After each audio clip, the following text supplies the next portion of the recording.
तिकडे मुंबईच्या पोस्ट रोडवर कारचा अपघात झाला। या अपघातात कारचं मोठं नुकसान झालंय। कारच्या बोनेटचा पूर्णपणे चक्काचूर झालाय। या अपघातामुळे वाहतूक विस्कळीत झाली आणि याचा आढावा घेतला आमचे प्रतिनिधी भाग्यश्री आचार्य यांनी। आपण आहोत आता कोस्टल रोडवर आणि आपण बघतोय की महत्त्वाचा हा रोड असा मानला जातो। अतिशय महत्त्वाच्या या रोडवर एक ॲक्सिडेंट झालेला पाहायला मिळतोय। मध्येच गाडी जी आहे ती थांबलेली पाहायला मिळते। पूर्ण या गाडीचा चक्काचूर झालेला आहे।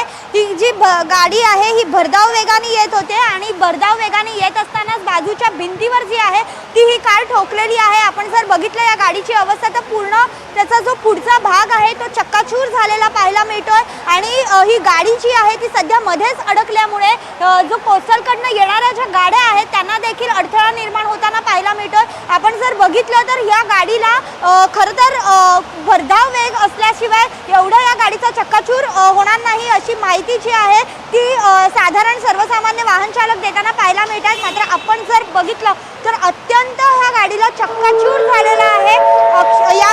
ही गाडी जी आहे ती मध्येच असल्यामुळे मागून येणाऱ्या जाणाऱ्या गाड्यांना देखील अत्यंत त्रास होताना पाहायला मिळतो आणि या गाडीचा चालक जो आहे तो पुढे तिथे असल्याचं पाहायला मिळतं। आपण जर बघितलं तर या गाडीचे जे पार्ट्स आहेत ते देखील खाली पडलेले आहेत।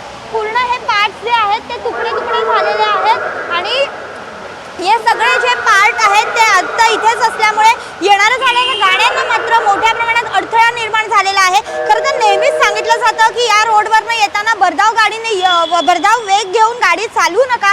इथे स्पीड लिमिट देखील दिलेलं आहे। हे जे स्पीड लिमिट आहे हे 60चं स्पीड लिमिट आहे।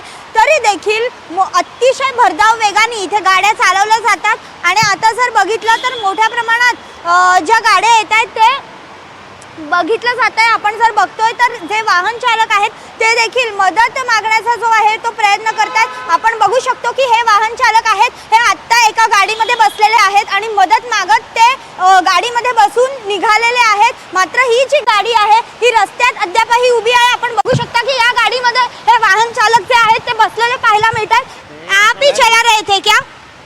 गाड़ी स्लिप हो गई है मैडम। लेकिन भरधाव था, गाड़ी का जो स्पीड था वो ज़्यादा था। गाड़ी का स्पीड ज़्यादा नहीं था। लेफ्ट में एक गाड़ी आई, उसको हम चला रहे थे, गाड़ी को लेफ्ट में एक गाड़ी आई और जिसने ओवरटेक किया हमें उससे बचाने के लिए हमने लेफ्ट में लिया और जब राइट में लिया गाड़ी स्लिप हुई और वो हल्के डिवाइडर में टच हुई उधर लास्ट वाले और गाड़ी एकदम इधर हम लोग। आपको कुछ लगा है? मेरे को नहीं, चोट नहीं आई है हमें। आपण जर बघितलं तर गाडीचा पूर्ण चक्काचूर झालेला आहे आणि त्यामुळे अत्यंत जी गाडीला अडथळे जे आहेत ते येताना पाहायला मिळतात। त्यामुळे आता ही गाडी इथनं कधी हलवण्यात येणार हे बघणं देखील तितकंच महत्त्वाचं ठरणार आहे। आत्ता जर आपण या गाडीची कंडिशन बघितली तर पूर्ण भरधाव वेगाने ही गाडी जेव्हा ठोकते त्यावेळेला अशा पद्धतीने जो चक्काचूर झालेला आहे तो पाहायला मिळतो आणि इतर गाड्यांना देखील अडथळा येतोय। त्यामुळे लवकरात लवकर ही गाडी ॲक्सिडेंटवाली गाडी इथनं हलवावी अशी मागणी जी आहे ती करण्यात येताना पाहायला मिळते। व्हिडिओ जर्नलिस्ट जितेंद्र वाघमारेंसह मी भाग्यश्री प्रधान आचार्य, NDTV मराठी, कोस्टल रोड।